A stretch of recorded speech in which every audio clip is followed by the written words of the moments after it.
Pastor Ok-soo Park's Bible seminar for the second half of 2024 was held in Busan, Jeonju and Seoul from October 10th to 19th. It took place at Samsung Cultural Center of Jeonbuk National University in Jeonju Bexco Auditorium in Busan, and Good News Gangnam Church in Seoul, and attracted about 6,000 people in Jeonju, the largest number ever, and a total of 11,000 people in Busan also attended and heard the gospel. At Gangnam Church, not only citizens of Seoul, but also pastors from overseas shared their joy in the forgiveness of sins with congratulatory messages and performances by the Sasori Children's Choir, the Boys and Girls Choir, local church choirs, and Groch's Choir. It was spread out in abundance. Pastor Ok-soo Park explained in detail the words about forgiveness of sins found in the Bible and preached about the precious blood of Jesus that completely washed away our sins once for all. Pastor Ok-soo Park's Bible seminar for the second half of 2024 will end on the evening of 19th, and follow-up Bible seminars will continue at each church in Seoul.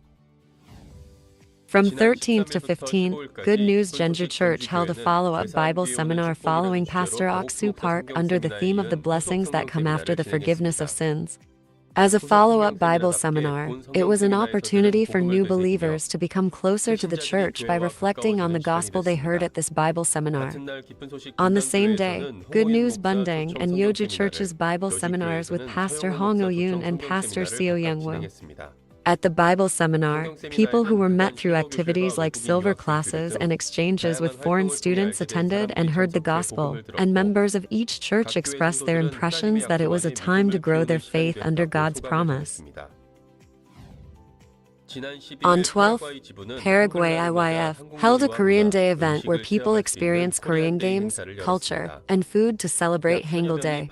1,000 people attended and were greeted with a variety of cultural performances like taekwondo and fan dance, as well as a gospel lecture by Reverend Han Hee-young. In the evening, a K-pop contest was held and the gospel was preached to the audience again. IYF Paraguay said that many people are hearing the gospel through various events like the Korean Day.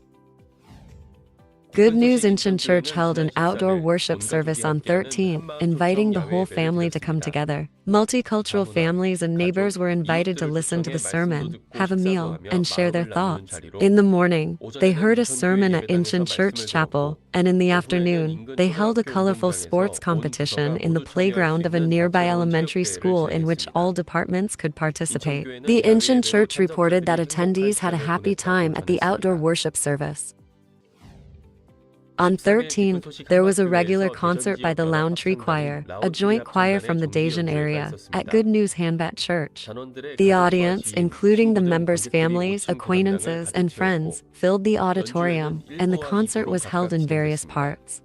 The Lawn Tree Choir showcased the skills they have been practicing for a long time on a variety of stages, and Pastor Kang Woo Lee of Hanbat Church preached the gospel to the audience.